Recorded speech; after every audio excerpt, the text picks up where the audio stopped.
Veterans are the lifeblood of American freedom, serving in some of the harshest situations to secure that freedom across the globe. This is the Lounge with Legends show, celebrating their transformation from battlefield to business. The Lounge with Legends show with Marty the MOAK Martinez and James A. Phelps, a.k.a. Spartan 6.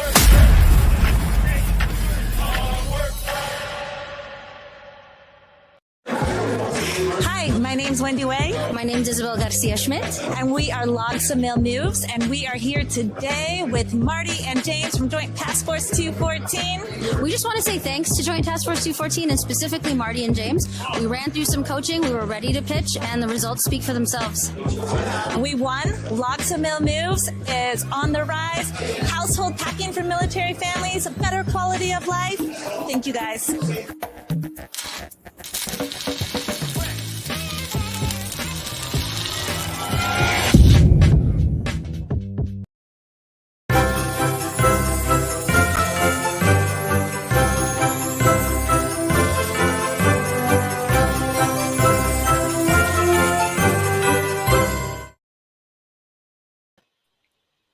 There he is. What's going on, Ranger buddy? Oh, not much. How are you doing today?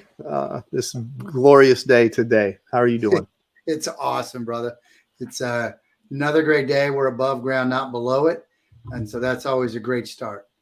Absolutely. You know, I think you told me this, but, you know, if you're looking for something to be grateful for, just reach down, take your pulse. And if you can feel something beating, then you have something to be grateful for.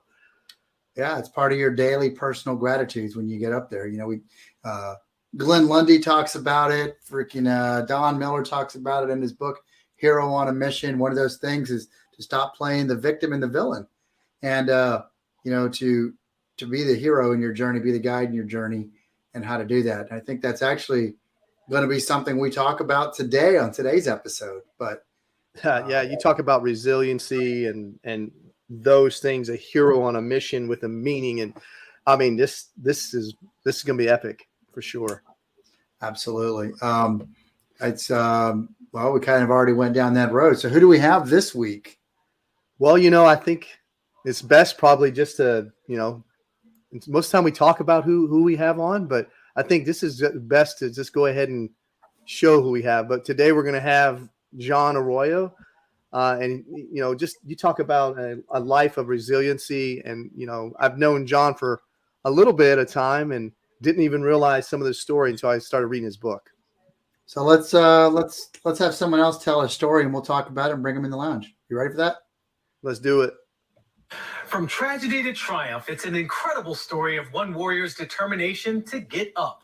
CBS 17's Kayla Schrader reports from Fort Bragg as a retired Green Beret works to inspire our soldiers to seek out help when they need it.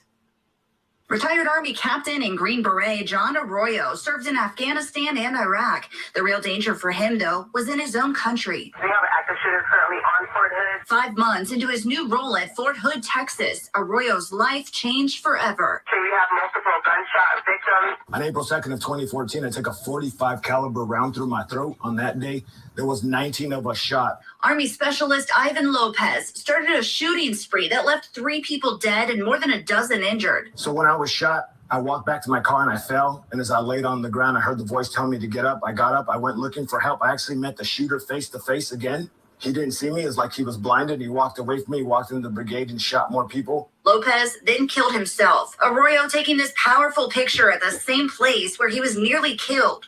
And I know that some of these soldiers may be going through things in life. So I came back to just kind of give them some encouragement and let them know that they can get up also. This event happening as part of Suicide Prevention Awareness Month. Sit down, have a conversation with them, figure out where they're coming from, and then we get them the necessary help that they need. I kept putting one foot in front of the other, and that was what was instilled in me here in the 82nd Airborne Division. It was to never quit. It was to always keep pushing forward. Reporting at Fort Bragg, Kayla Strayer, CBS 17 News. Wow. I mean, that's I'm looking forward to this one. We talk about this a lot on the show. Sorry, let me close out the screen. We talk about this a lot on the show as a resiliency, and And this is we're going to unpack this one with him. So do you have any further words before we bring him on, brother? No, just a powerful story, I will say. And normally you got to get this book, Attacked at Home. It's just an amazing book. And, I happened to have met John as a cadet back in the day, and I never realized the rest of the story. And that's just a key illustration of don't make assumptions, because you never know really, someone's background, and you don't know where they're coming from. But this is going to be amazing. Yeah, this is great. And I think, what's kind of neat is that we had another one of your famous cadets on here before, Nick Bear. So, how many more people are you going to pull out of that were cadets that trained under you for a bit? It's kind of. I don't know. I got to talk to John though about this one. I was looking for my section in the book. I see Mr. Young in here, but I didn't make the cut in this book. But if there's going to be some other cadets to come out, we'll see what happens. But you never know, because those cadets they've moved on to do some amazing things for sure. All right. Well, let's enough about us. Let's get John in here. You ready? Let's go.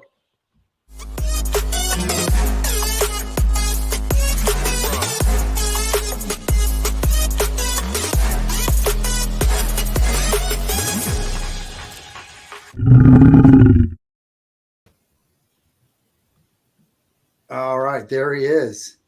Hey, everybody. Welcome, brother. Hey, thanks so much. Thanks, fellas. No, I appreciate what you do. You're, I was joking around, but I was going through this. I didn't know all the whole backstory, but I'll let Marty take the lead on this. But I didn't know your entire story. And thanks for sharing your book and your story with us. Well, before Marty gets started, I think James and Marty, not everybody knows what's going on behind closed doors, and just same for you. I think there's some things that I could probably learn about yourselves. And if you guys put it in a book, I'd be like, wow, I didn't know. We all have a story. Yeah, no, absolutely. And you're right. When you see somebody on the day and maybe they're acting a certain way, you don't know what's going on in their life. You don't know what's happening at home or what happened before or whatever. And that goes both ways. Like, most people don't know that James was my boss for 6 months. I'm kidding. He tells everybody that, but no, I think that's a great point. But let's talk about, your call to serve. You talk about in your book, and I do apologize, John. I did not read your book. I didn't even know you had a book. I think James was not sharing that part with me so that he could steal the glory. But let's talk about. To be honest with John, the reason why I didn't share it with him is because we have a competition of who can get signed autographed books. So I opened up this book, and I was like, boom. So I was like, I'm trying to catch Marty, because he's the one that actually got me back into reading books. But to be selfish, I wanted to get my hands on this, and I like I said, and I want to get into this here soon. You see, I got it all tabbed up. But yeah, let's talk about why did you decide to join the Army? Did you go on the fence? Did you want to serve as a police officer, or, be a Navy SEAL, or was it always the Army, or what kind of led you down here?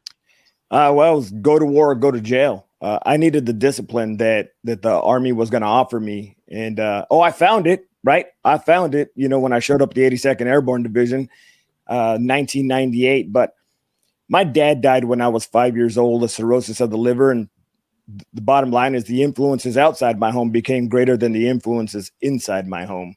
And although I had a good family, good mother, grandmother, the girls liked the gangs. I liked the girls. And so I ended up getting into gangs. At 9th grade, I was a teenage father. 7th grade, I'm jumped into a gang. By 12th grade, I'm doing methamphetamines.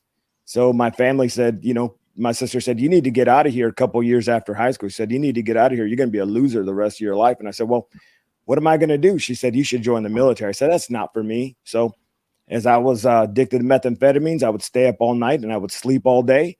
She began to pour water on me as I would sleep. She said, you're not going to be a loser in this house. And I said, okay, well, I'm not doing that. I'm not doing that recruiter thing. I'm not going and talking to them. A couple more douses of water. I said, okay, let's go see the recruiter. Wow. So she was the catalyst for you that woke you up, that you always talk about get up. Is she the one that instilled kind of the get up, get moving? You say? Yes. Yeah, I would say that my sister was the foundation and the motivation for me to go and do something.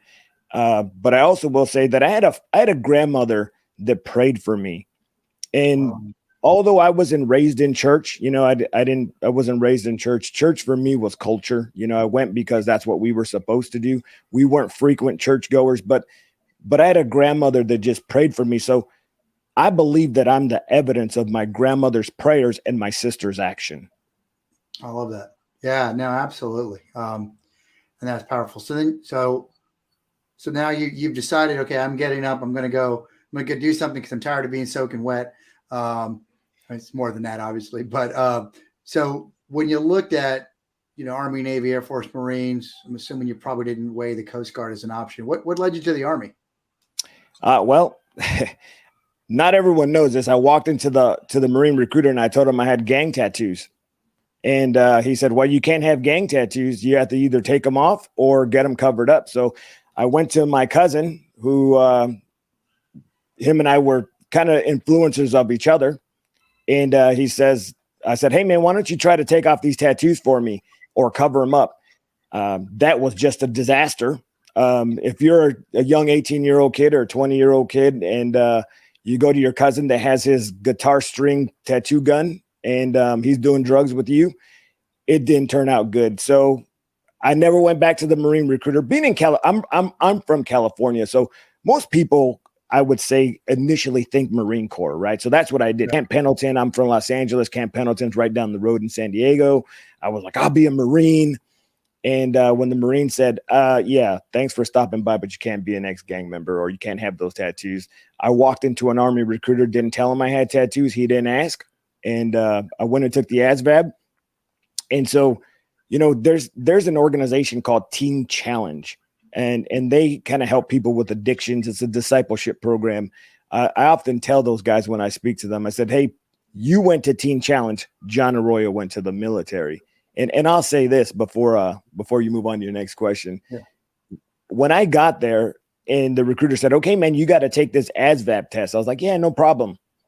Got to score a 30, right? Just the minimum. You got to score a 30. John Arroyo, 29.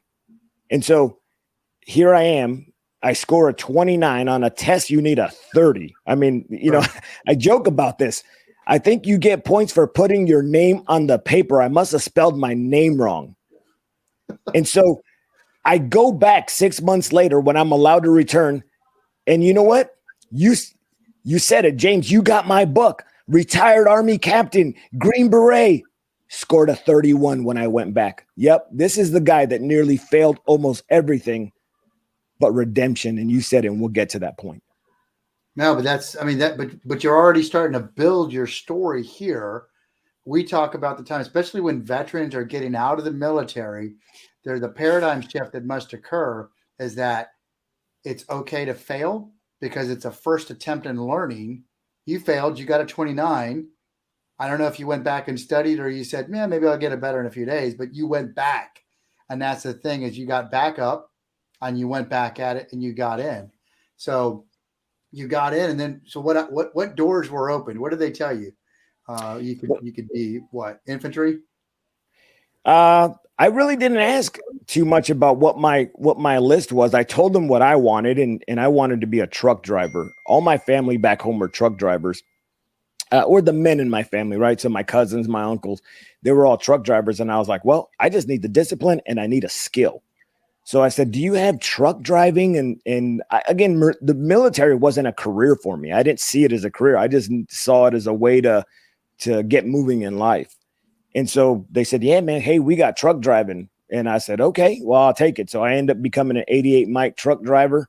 And then I end up, going to AIT, and in the class that graduated before us in AIT at Fort Leonard Wood, they all went to Korea. So I was like, how do I get out of this Korea? There's no way I'm going to Korea. Right. So the drill sergeant comes in and says, hey, who wants to go airborne? And I was like, well, first of all, I'm afraid of heights. There's no way John Arroyo is going airborne. But the drill sergeant said, you're likely 99% going to get stationed at Fort Bragg, North Carolina. Well, back then I wasn't into education, you know. Yeah, obviously the guy that scored a 29 and then a 31, I wasn't hitting the academic scales. And it wasn't that I was dumb, but is that I just wasn't educated at the time. So anyways, I said, well, I know North Carolina somewhere over here on the lower 48s, and it's not in Korea. So guess what I'll do? I'll go airborne. So John Arroyo volunteered to go airborne, and then ended up in the 82nd Airborne Division as an 88 Mike truck driver. Back then, it was 782nd Main Support Battalion. Before, you know, this is 1998, so this is before all the brigade combat teams and all that, and it was pre 9/11. So your desire to not go to Korea was so strong that you were willing to overcome your fear of heights, jump out of airplanes, and go to some other place where I have no clue where it is. Kind of, I know it's here, but it's not in there. So that's exactly right. I mean, wow, that's pretty profound. But truth be said, in the 90s, I didn't want to go to Korea either. You know, when I commissioned, they said I was supposed to go to Fort Hood. And I was like, dude, I'm graduating from Texas. I don't want to go. I don't want to stay in Texas. So I did everything I could to get to Fort Bragg, North Carolina. And this is as a lieutenant. So I did a lot of wheeling and dealing and trading to get over there. But that's pretty awesome. So you get to become an 88 Mike, you go through AIT, you get through airborne school, you get the coveted Maroon Beret. Does your life start to turn at that point? Or when did you start to realize I'm getting the discipline and I'm becoming part of something else? There at the 82nd Airborne Division and Delta Company 782nd. That's when I met a family, men and women that loved me. You know, it's co-ed as an 88 Mike. It was a co-ed organization. And so, and it was like college, right? For me, it was kind of like college. I can't tell you what college was like before that, but I guess I would assume that's what college was like, right? So we had brand new barracks. They were kind of like co-ed. Obviously, men and women couldn't sleep in the same room, but we were right next door to each other. And they loved us, man. They were hard on us, but they loved us. We weren't infantry, but they treated us like we were. Right. And so that's where I found the discipline. And I realized that, hey, man, all I had to do was show up at the right place, right time, right uniform, and I was going to get a paycheck. And you know, I had purpose. You know, like I was somebody now. I wasn't just the guy that was going to fail almost everything or, you know, in the yearbook, the one that was least likely to succeed. I mean, I was getting AAMs because all I had to do is be in the right place, right time, right uniform with a haircut. And man, I was doing good. And all I had to do was do my job. Well, I already like truck driving. And so, man, that's when I really began to realize that I think I'm going to make this military a career, or at least stay in a couple extra years. I'm sure it was more than that. I mean, you're oversimplifying. You're making it sound very Gumpish. You know, why'd you put that weapon together so fast? Because you told me to go sergeant. But no, so you find the family, you're finding purpose and reason to get up. What are they seeing at home that first time you go on leave, you go on vacation, and you go home? Did you go home in your Class A's and they saw a difference, or did you just get there and they saw a difference? What happened there? Yeah, you know, I showed up at the airport from. I think I went home. I'm trying to remember. I think I went from airborne school home before I went to my first duty station, which was Bragg. And, you know, I showed up with my, you know, Class A's and my airborne wings. I was like top dog. And so the family was like, it was new. It was like, wow, like look at the transformation. And so that's what they saw. They saw the transformation in who I was when I left and who I was when I showed up several months later. And that's when everybody was like, wow, even me. Right. And I began to accept the identity that I had, the new soldier, the private, and I wasn't the gang member, the punk and all that stuff, you know? So that mentality, it took a little while to get out, and believe me, it got worked out by, you know, getting smoked here and there. But eventually my identity shifted. Right. So what about those two influences, your sister and your grandmother? What did they say anything? Did they see anything, or was it just kind of one of those silent, like, appreciation that you'd gone in? No, man, tears, brother. Tears when I showed up back at back at home. They met me in the airport. And that's when this is in the time when you can actually go to the gates. If you remember, before all the security, you can still go to the gates. My family was there with, signs, and we love you. We welcome home and welcome home, soldier. And they were just so proud. I don't think they really understood the impact of what they did for me. Now they do, as we're years and years down the line, they do recognize what they've, what loving someone. I guess tough love, right? In the military, we receive tough love, and they loved me enough to push me. And so I look back now, and I don't think they realized at that time, but today I'll call my sister and say, I'm here because you loved me enough to push me. Oh, that's so powerful. And that's that's the power of love, the power of loving someone so much that you're going to say, you're not going to like this, but you got to do it for yourself. And I'm doing this because I do love you. Right. Yeah, that's exactly it. I'm here today because several people love me enough to tell me the truth and to push me when I didn't want to be pushed. Yeah. No, you have such a strong, you talk about it in your book, you have such a strong female presence. It's like strong females in your life. And you were surrounded by, your grandmother, Maria. And just, looking back at looking back in the book and going through the book, I just, for the folks that haven't read it yet, just the power that your grandmother had over even the gang members of the rival gangs. I just, I kind of found myself into that story. But, I was kind of curious, and I never asked you when I had the opportunity, but, I knew you were in 82nd, and of course I knew you were Special Forces. I never asked you what led you to go get the coveted Green Beret? What was the drive behind that? Pride.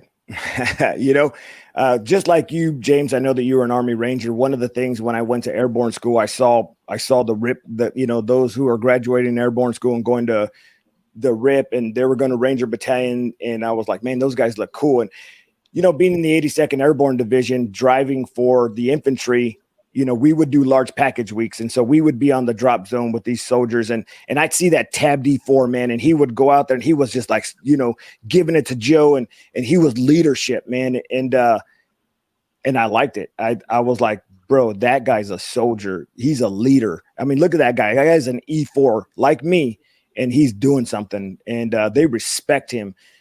And the girls like the Rangers. I like the girls, the girls like the Green Berets, kind of going back to the whole gang thing. So I realized that, I went and talked to my chain of command and said, hey, I want to go to Ranger school. Well, back then, 88 Mikes weren't allowed to go to Ranger school. It wasn't like it is today. And so I said, well, I'll go to selection. So this is what I did. I just started telling everybody that I'm going to go to selection. I'm going to be a Green Beret. And then one day, one of my squad members comes up and says, hey, why don't you go to selection or shut your mouth?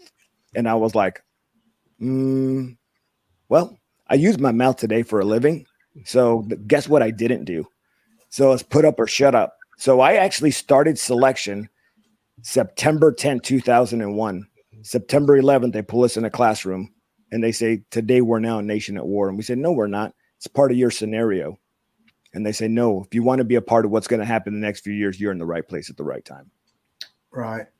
No, that was such a pivotal day. I mean, everybody, everyone remembers where they were. James was running chow out to everybody in the field. I had just got hurt on a jump, and I had to go into physical therapy to make sure I was going to be okay and then come back out. But we all remember, we were in the field at Fort Bragg, and so that's crazy. So, so you went into the Special Forces. Now you put up or shut up, right? It's to use your words. As you're doing this, you're getting more and more ingratiated into the military family. What are the biggest lessons that you start to learn about yourself and the team that you still carry with you today? Don't quit. Get up. Put one foot in front of the other. So that first selection attempt, so you heard me say first, so that means there was a second. I made it all the way to the end of selection, and at the end they said, we don't think you're smart enough. And I was like, what? We don't think you're smart enough. So going back to that guy that failed the ASVAB, that's kind of the mentality I had. I just wasn't academically there yet. I made it through a couple things, but being one of the most elite operators, you have to have a little bit of sense and you have to have a bit of education. So they told me, thanks for stopping by. If you want to be a Green Beret, you have to come back because we actually think that you'll have a challenge in our qualification course. So I left there again, feeling like a failure, and had to go back to selection a second time, got selected, and end up in 3rd Special Forces Group. But here's what I'm going to say is that I didn't quit. I never quit. And I just kept putting one foot in front of the other. And one of the reasons why I didn't quit, because I never wanted my children to know that their daddy was a quitter. And so they were going to have to kick me out for me to leave that place. I may not have met the standard on every event, but in order for me to leave, it wasn't going to be because I self-referred myself out of there. So what did you do in that between time before your first attempt and your actual success? What changed? What did you took stock of the situation, went back and attacked what? Man, I'll be honest with you. I don't know what I did different.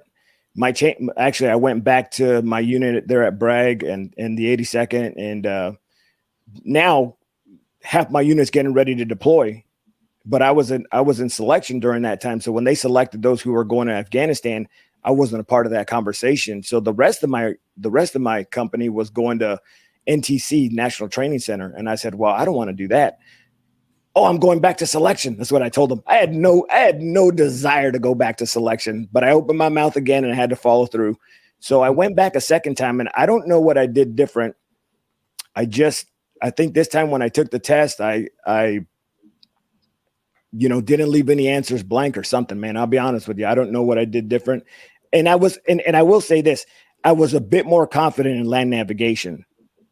When I first went to land, did the STAR course there for selection, I wasn't confident. I would walk 10 feet, check my map, walk 10 feet, check my map. And you can't do that on the STAR course. You have to be able to pick a point and move out. And so this time around, I was way more confident in land navigation. I think that's where my success lied. So increased confidence in yourself and your own ability. That's right. Yeah. And being alone, right? So being alone, being able to operate alone, especially during selection, you're moving 10 clicks by yourself with a radio, and you won't see people, only maybe you're not supposed to talk to them, but that confidence was it. Yeah. Well, that and not wanting to go to NTC. Yeah, that's right. That's right. The sad part is I still had to go to NTC. They said, well, you can go to selection. Just go with this NTC first. And I was like, oh man. All right. Was prepping. Sorry, go ahead, James. No, I was just going to say, so, you made it through selection on the second go round. After that, you were doing some amazing things with the Special Forces community. What made you decide to do the Green to Gold ROTC program? What made you do that? Well, I knew that what happened is my last team that I was on in group was a special project team, and I worked with a whole bunch of 3-letter agencies, and I was able to work with a bunch of civilians that were post-military, and I saw that education was a key after taking off the uniform. These guys weren't being paid because they were jump masters or because they were rangers. They were paid because they had some education behind them, and I was like, wow, I need to do something. So I looked into warrant officers. I looked into, Green to Gold, things like that. And I submitted an active duty Green to Gold packet, and I got selected, which no one thought I was going to get selected, even me. So when I got selected to attend the Green to Gold program, it was a shock. It was a real shocker for me. And that's what happened. So I just knew that one day, so to answer your question, I knew that one day I was going to have to feed my family, and no one was going to pay me to chase bad guys up mountains anymore. That's why. Right. So, wow. So that's when I got to meet you. So the the John that I remember, well, to be honest, when we first met, it was just as an MS3. I met you as an MS3, and we go to field problems. So you were at the Methodist University, if I remember correctly. I was at Campbell at that point. And then you went to LDAC, which is the school for, prior to your senior year, you go to school for assessment. And, we were we would sit around, and I remember your APMS, Mr. Young, he would come in and he was like, "You're going to have to watch this person." And honestly, he said, you have to watch you. And he pointed to you. And, we all were like, okay. And so we just kind of took a little mental note there. But then when you went to camp and you came back, you want to tell everybody how well you performed there?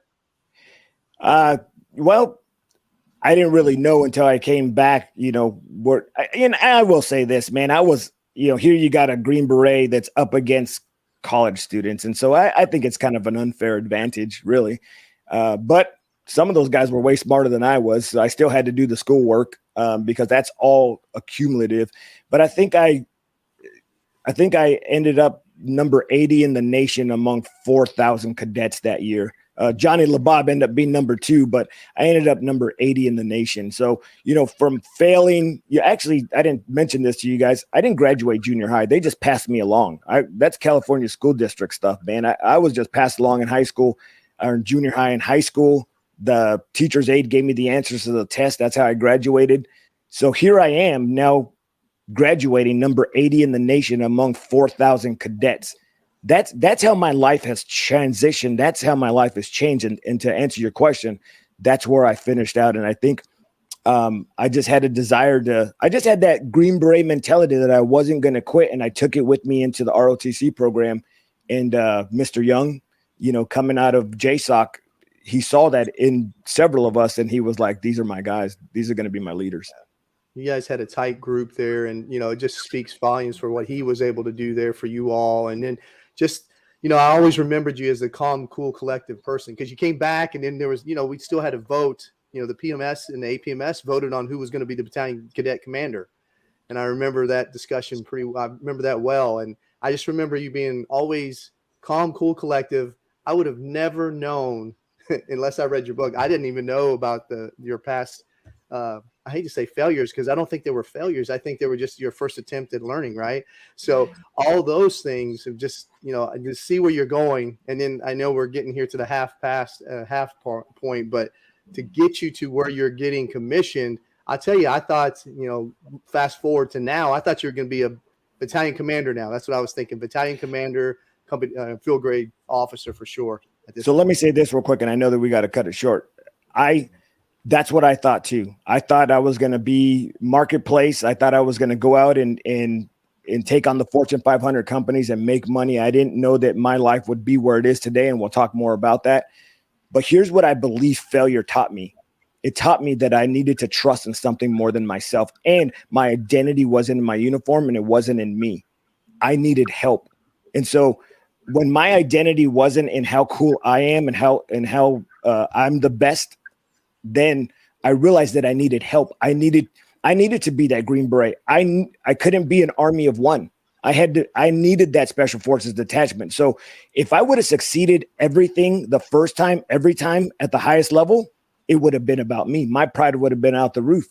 So now what I realized is that failure allowed me to realize and instill humility in me. That's the best thing to say. It humbled me. No, that's huge. No, I think that's a great segue to the second half to now life after you've commissioned and then what you're doing now. So yeah. Let's take a break there and we'll be right back. All right.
wearing that new outfit, he was like $1 million.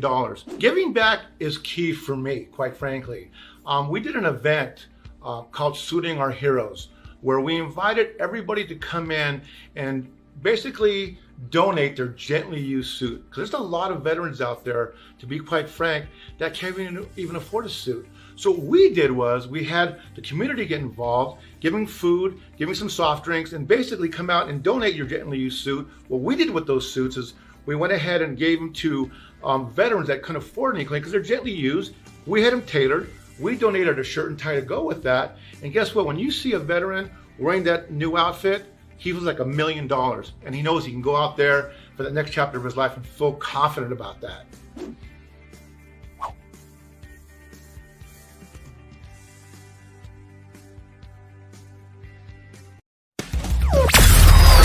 You're watching the Lounge with Legends TV show with your hosts, Marty Martinez and James A. Phelps. All right, so we're getting back. So we're talking to John Arroyo and his story of how he just basically a life of, resiliency. I mean, that's the best way I can put it, in overcoming. And so now we're at the point where you've commissioned, and we're going to talk about,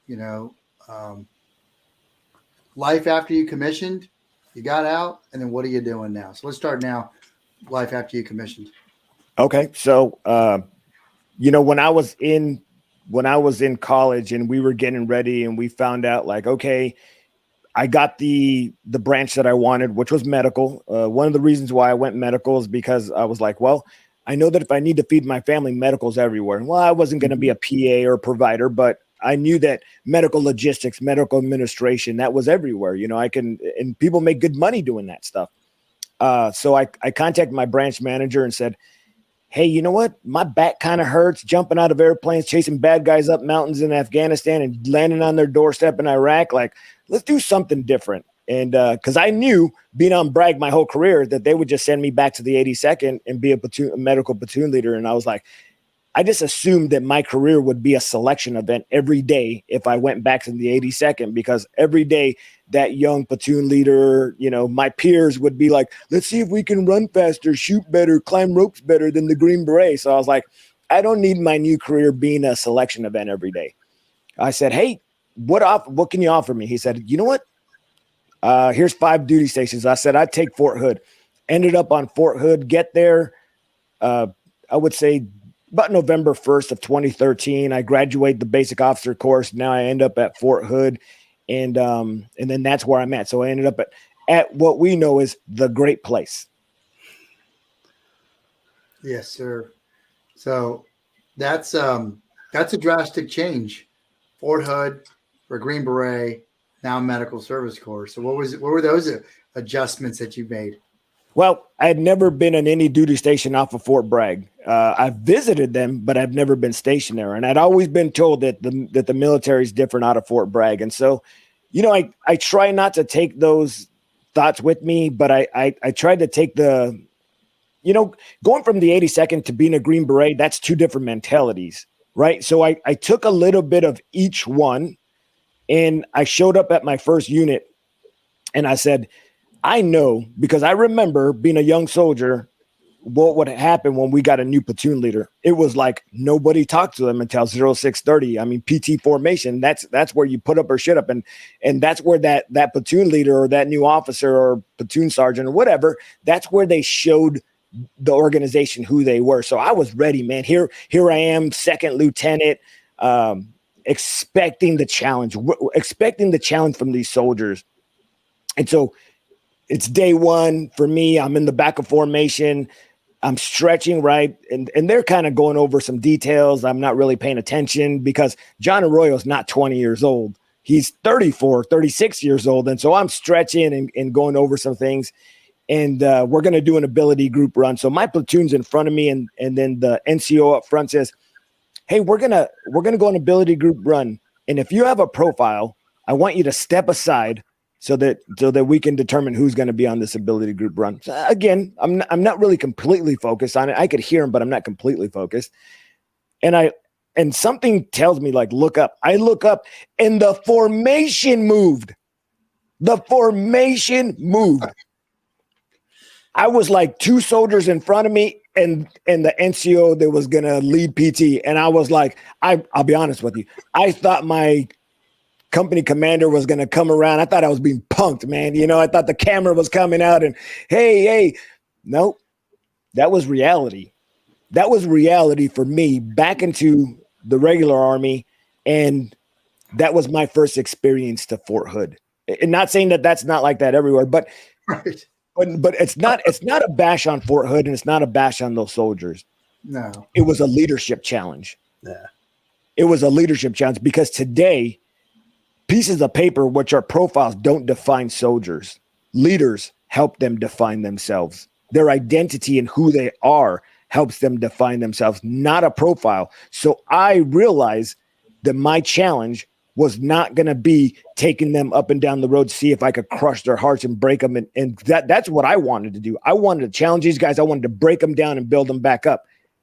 But what I realized is I had to meet them right where they were and impart into them that they're still effective members of that organization. Without them, the Army couldn't function. So I had to challenge them and speak life into them and not talk to them and tell them that they were losers because a piece of paper defined them. That's a great point. You know, leadership, you know, it's easy to lead when things are going great. It's easy to do it then. It's when it's at those low moments or that struggle. That's when real leadership comes out. The real leaders come and rise to the top. But yeah, I like that, John, because basically that sheet of paper doesn't define you.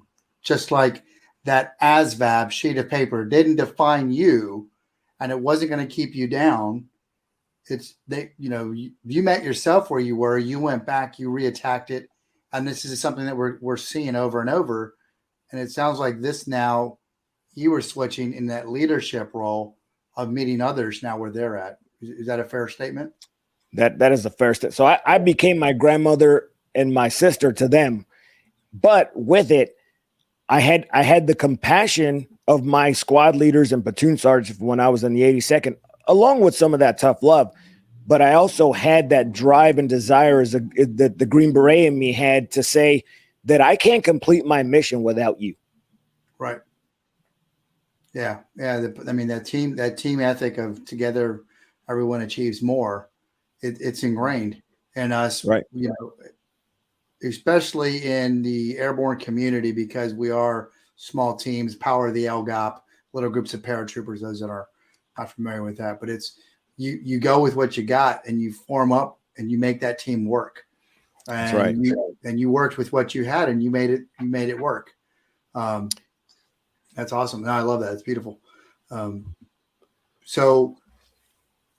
So what did you do? So after you met your platoon and you're getting ingratiated with them and all this, how long were you at Hood before tragedy struck? Before tragedy struck. Yeah, I was there about 5 months. And if you don't mind, I'll go to that point. Yeah. Yeah, right, so, those one of those topics it's hard sometimes to, but yeah, absolutely. Go to that point. It'd be great. So now, my wife and I, we get there roughly about 1 November. We're there about 5 months now. It's April 2nd of 2014. When you're a new platoon leader, you show up, you get all the additional duties. So I was now assigned the movement, the UMO, the unit movement officer. And I started this TC Ames course about, building load plans and things like that. And so I actually started on April 2nd of 2014. I started the TC Ames 2 course, which is building load plans for aircraft and things like that, moving equipment. And so the instructor says, hey, why don't you go to your unit and go and get your property book? So when we're working on our products, you actually work on your property. So when you leave here, you're actually set up. And I was like, man, that's awesome. So he lets us out of class a little early. About 4:00 in the afternoon, I end up where my brigade headquartered is. So I was assigned to 1st Medical Brigade and their MMB, their multifunctional medical battalion, 61st MMB. So I'm running over to my S4 to get my property book And so I pull into my parking lot, and I pull in the parking lot of my organization, and there's no parking by the battalion. So I got to go park by the brigade. So I'm rushing over. It's 4:00. I'm trying to get in there before everybody leaves. And I shut my door to my car, and I hear shots fired. Like I turn to the left to walk away from my vehicle, and I just I hear shots fired. And I'm like, whoa, like, what was that? But guys, I mean, we do funeral detail practices. And so, when you're on base and you're behind security, you don't think that you're in danger. Right. That's not something that just instantly comes to mind. So I kind of like was trying to shrug it off, but something inside me said, hey, that sounded too real. So exactly right. So my organization was, they'll say right here, then there was a road that divided us, and then a transportation unit over on the other side of that road. So I'm looking up this road, kind of like to my 1 o'clock. Just say I'm looking towards my 1 o'clock, and a car pulls up in front of me, but it's about 15 yards away. But again, guys, I'm in a parking lot. So, I mean, cars coming in a parking lot is not alarming to me. Right. So a car, I assume it passed me, but I didn't realize that the car actually stopped. So I turned my head. I'm still looking in this direction, and the next shot I heard ripped through my throat. So what happened is, what I heard was Specialist Ivan Lopez, who was on a shooting spree, had just left his unit's organization and shot up in his organization, was driving down the road and shooting at everybody he saw.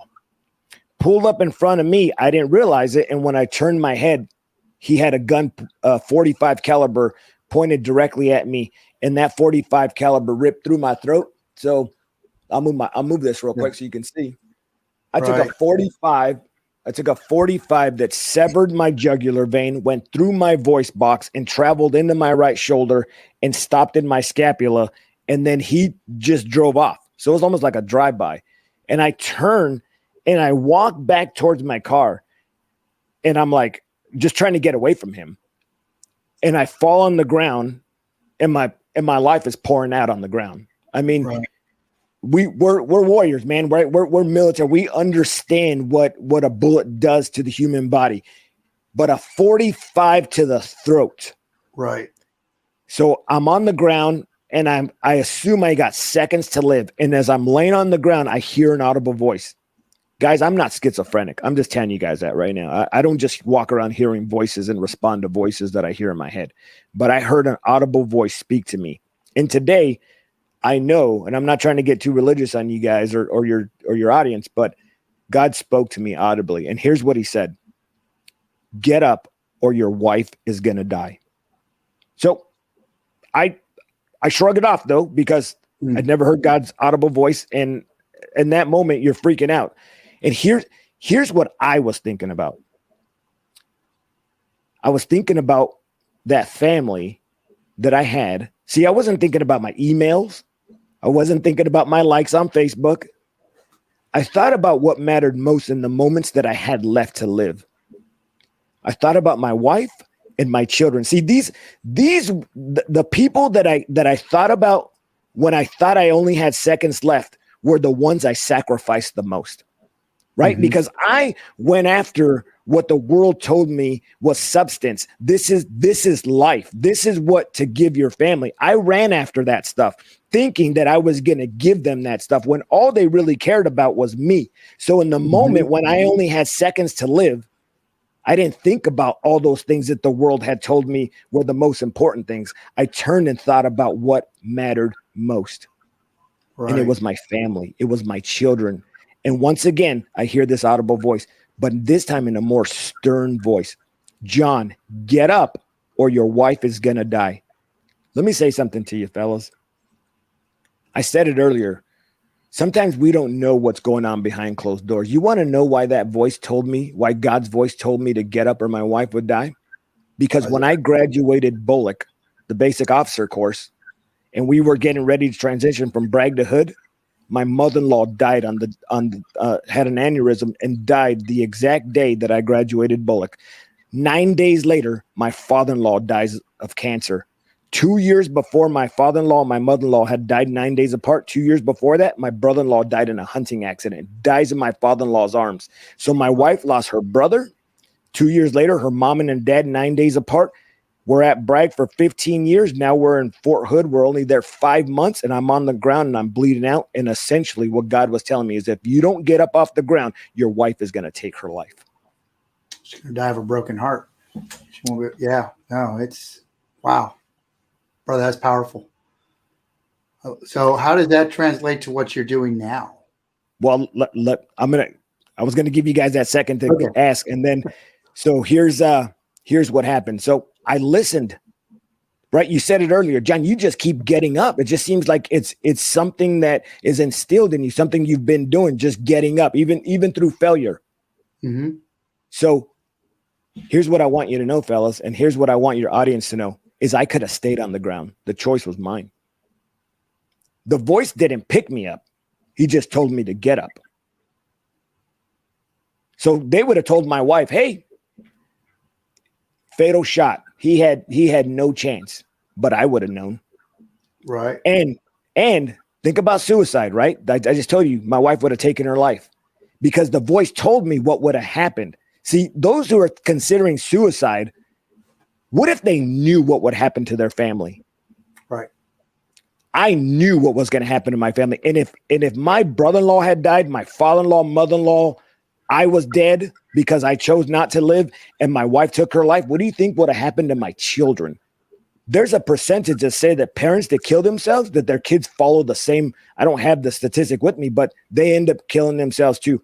So I get up, right? I get up because I at least had to try. And I start walking and I see one. So at 4:00 in the afternoon on a base that holds maybe 30,000 soldiers. And there's a soldier walking towards me and I'm like asking him for help, but I can't speak. We get 10 feet face to face and he stops right in front of me and I'm standing in front of the man that just shot me. We meet right in front of 1st Brigade headquarters and I stop and I'm freaked out. I'm like, oh my goodness, it's the shooter. He's like this. And that same voice that told me to get up blinded that guy. He looks through me, looks to the left and right and turns, walks in the brigade, shoots 3 more people, walks out the back and kills himself. And so I move away and there's way much more I could tell you about that. Read the book or maybe we'll do a part 2 next time and how my wife was notified. And that's a whole nother topic within itself. So I made it. That's the bottom line. I made it because I chose to get up. And how am I at the place I am now? Is because after I began to recover in Brooke Army Medical Center, they put me and my son. So my son Mason and I were like oil and water, because after my deployments from Iraq and Afghanistan, I wasn't addicted to meth, but I was a hardcore drinker. I've heard it said before, maybe some of you guys know this. They said that back in the days when I was in the 82nd, we were the most physically fit alcoholics. Right. So I lived that life, man. I lived that life when I came home from deployments, and my son and my children had to live through that. And during that time, my wife attempted suicide twice because of the angry, mean. See, I didn't beat my family. I cut them down with my tongue. Right. That's how I hurt my family. So when I was broken after being shot, they said he needs a medical attendant. And my wife says, well, what are we going to do? Because you're in San Antonio and I'm in Fort Hood with our 4 dogs and 2 birds. And how am I going to, who's going to just stop life? So that same voice that told me to get up told my wife, send Mason your son. I was like, no way. But who was I to make decisions? So long story short, my son Mason and I end up in a Fisher House room together. Mm-hmm. And it was in the midst of my brokenness. Well, see, when I was completely shattered is when God said, hey, brother, you're broken. So we might as well just fix it all right now. And he put me and my son. And it was there that I looked up at my son and told him that I was sorry. And that's how I started to get to this place. And every day, I just continued to get up. There were days that I didn't see a lot of progress, but it didn't matter. I just continued to listen to that voice and to get up that day and then every day. And ever since then, ever since then, I just got up and I begin to count my blessings and thank God for my blessings. And here's what I'll say. The other day, my brother told me, he said, man, you're a blessed man. You're a blessed man. Well, God didn't shoot me to give me a story so that I can go tell people and I could be a blessed man. That wasn't it. If I would have known that I was going to be shot, I wouldn't want to do it again. I'm not blessed because I was shot and now I have a story to tell people. It's because what I did after I was shot. See, guys, right now you're not interviewing me in the VA in a rubber room with a bunch of pills, right? And because I got up and I made my faith the foundation of my life. See, I couldn't lean on my wife. My wife was as broken as I was. So I needed something greater than myself to lean on. Right. And I used my faith. And I'm here today. And I'm just going to be honest with you, because God saved me. Absolutely. God saved me. Absolutely, brother. And so now you're passing your message on to others through what platform? What are you doing now? So I work for Reaver Foundation. I work for Reaver and Associates. That is a ministry / non-ministry organization. So we go in. My boss's name's Dave Reaver. He's been sharing his story. He was blown up in Vietnam. He was throwing a phosphorus grenade and it blew up in his face. And so for the last 50 years, he's used his scars to bring hope to others and let them know that they can get up as well. So he's been into high schools and civic organizations as a motivational speaker, as a minister to churches. And so I do the same thing now. I'm kind of coming up under him and sharing my story and bringing hope to the hopeless. Because here's why, guys. I wrote 2 books. The second one just came out. You could see them right here. The one on the left is the new book, and that one is called Open Their Eyes.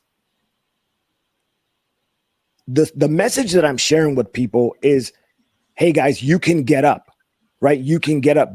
And like COVID, in the midst of hopelessness, if people feel hopeless with COVID and life and everything that's going on, and some people that maybe don't know God or do know God, some people may be shaking their fists and saying, God, where are you? Well, here's the message that I'm sharing with them.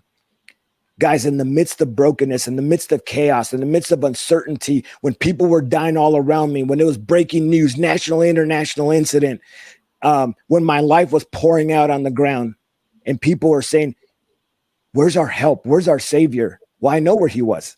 I do. He was speaking to me in my ear. Yeah.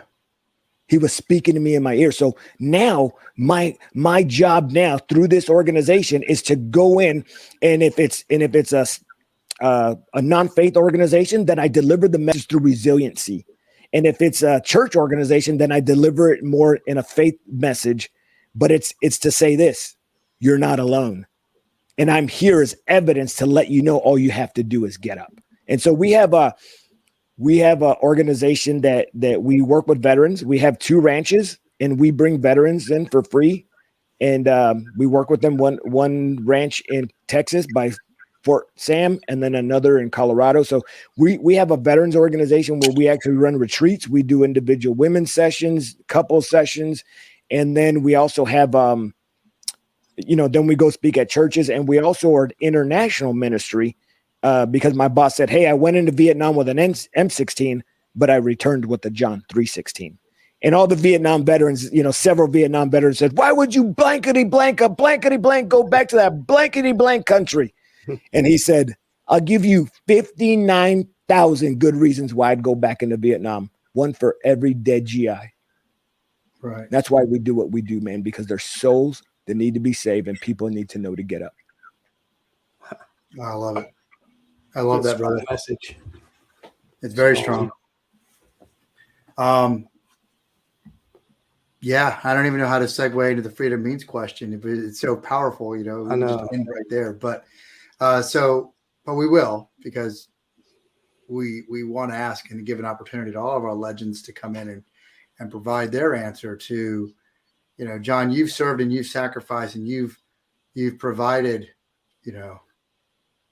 so many great lessons to everybody in resiliency. We ask you, what does freedom mean to you? You know, I just, freedom means that somebody sacrificed before me and segued a way for me to be free. And that's, and what I want to share, and I'll close this out and I'll be quick about it. Afghanistan, what I saw on the news on 9/11 of 2021 didn't shake me. I was frustrated, but it didn't shake me. And here's why. Because there's a lot of people that were saying, I'm just going to take my life because everything wasn't worth it. So you're telling me that those Green Berets that died over there, their sacrifice wasn't worth it? This is what I'll say to people. We went to war for a nation, but we fought for the men and women to the left and right of us. So when I look at that wall and those memorial walls, what I see is freedom. That's what freedom means to me. It's the sacrifices of the men and women. They didn't want to die, but they knew that it may happen. So what I'm saying to every veteran out there is that your life should be 2 times better, not 2 times worse, because of the sacrifices. So I don't turn on the TV and let people dictate to me what my friend's sacrifice was. So that is freedom to me, is that I need to live my life and do it so well, because I'm not just living my life. I'm living their sacrifice, because they don't get to wake up and hug their kids and kiss their kids. So guess what? I need to hug my kids and kiss my kids and not slap them and beat them. I need to love them. And guess what? If you don't have a family, go find a Gold Star family and go raise their kids. That's freedom. No, I love it. They gave up 1,000 tomorrow so we could live free today, right? That's it, man. Brother, wow. This is awesome. I agree with you. You mentioned it in passing. We will have to do episode 2 with you and learn more. I feel like we're just starting. We just got to the top right there, like the very top of it. We'll get you on the books. We're going to meet with you again, brother, but I appreciate you and your story. I'm going to put you in the green room and we'll catch you in a little bit. But thank you, John, for being our legend this week, brother. Yes, sir. Thank you, John. Wow, James, I don't even know where to start with that.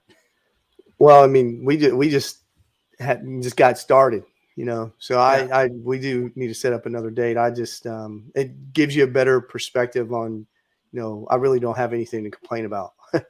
Right. No, absolutely. Just hug your families a little bit tighter, because you just never know. And like he said, get up and keep moving. You know, I like that he's letting it. Yeah. As you say, don't play the victim. Yeah, absolutely. So it's he's talking about it. You know, Don's talking about it. It's a recurring theme over and over. So looking forward to it. Who do we got next week? So next week we have Vets to Industry. Vets to Industry, Brian Arrington. Yes, he's coming in. I think he's coming in before Eric Brew. Still serving veterans. I don't know how that was a little friendly banter they had going back and forth. But all right, well, we're already a little bit over on time, but it was well worth it. Thank you to John Arroyo for sharing his story and being vulnerable with us. We're definitely going to work on episode 2 with this one. So thank you, and we'll catch you next week. You've been watching the Lounge with Legends show on E360 TV, countering the narrative that veterans are all broken misfit toys. Veterans are the lifeblood of American freedom. Serving in harsh situations, coupled with their training, have forged them into some of the most resilient and capable leaders in the world. And that's where we come in, celebrating the success stories, taking you on a journey of transformation from military to business. We hope you enjoyed the show, and we'll be back soon. But find us on Facebook at Lounge with Legend or at JTF214. Till next time.